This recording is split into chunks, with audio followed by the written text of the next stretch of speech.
Road మీద కూర్చుంటా, మీరు ఆపుతాంటే మీరు ఆపకుంటే నేను ఇంకా ఈ ట్రాక్టర్ ముందే కూర్చుంటా. ఇప్పుడు ఏమైతే చూస్తాం, కాన్సిక్వెన్సెస్ ఏమైనా సరే నేను చూసుకుంటా.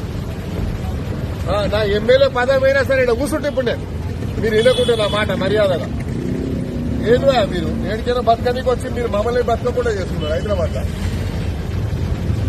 ఏదన్నా కానీ మీరు ఇప్పుడు మాకు నోటీస్ లేకుండా ఎట్లా చేస్తారు మీరు మా ఏరియాలో? ఏదన్నా కానీ మా ఎమ్మెల్యేకు మాకు నోటీస్ లేకుండా ఎట్లా చేస్తారు మీరు? మీరు ఆపండి, మీరు ఆపకుంటే నేను ఆ బండి ముంగడ కూర్చుంటా. మీరు బండి ముంగడ కూర్చోవాలన్నా ఆపుతారా? అట్లాంటి 100 ఉన్నాయి, నేను చూపిస్తాను. నా ఎంబడి రాండి, మీకు పెద్ద పెద్ద కాంప్లెక్స్ ఉన్నాయి, అవి గులగొట్టండి ముందు. ఏం చేస్తాం, అవి చేసినాక చేద్దాం. ఇప్పుడు ఈడ ఆపండి, మీరు ఈడ ఆపకుంటే మాత్రం నేను లా అండ్ ఆర్డర్ ప్రాబ్లమ్స్ చూడు చేస్తాను. మీ ఇష్టం, మీ ఇష్టం, నేను చెప్పేస్తున్నాము. మీరు ఇష్టం వచ్చినట్టు చేసుకుంటే ఊరుకునేది లేదు ఈడ. మీ పని ఏం లేదండి, మీ పని ఏముంది, మున్సిపల్ పని వాడు చేసుకుంటాడు, మీకెందుకు సార్? నేను చెప్తున్నా, మీరు ఆపండి అంటున్నారు. 2 రోజులు ఆపండి, సీఎం గారు వచ్చినాక నేను మాట్లాడతాను. అప్పటిదాకా ఆపండి. మీరు ఏం లేదు, ప్రపోజల్ ఏం లేదు. నేను అరే ఇక్కడ 30 ఏళ్ళ నుంచి ఎమ్మెల్యే ఉన్నా, నాకు తెలియని ప్రాబ్లం ఏముంది మీకు చెప్పండి.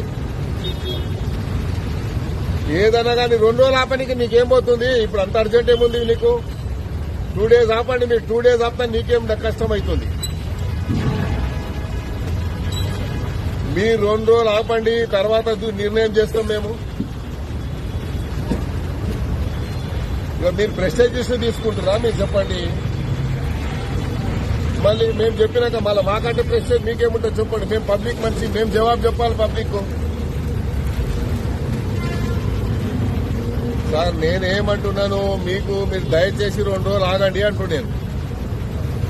ఎంకరేజ్మెంట్ కాదు, వాళ్ళు ఇష్టం వచ్చినట్టు కొడుతుండే. ఈడ ఫిజికల్లీ హ్యాండిక్యాప్ ర్యాంప్ ఉంది, ఆ ర్యాంప్ కొడుతుడు. ఎంత పోతాడు ఫిజికల్లీ హ్యాండిక్యాప్ లోపలికి? మీరు 2 రోజులు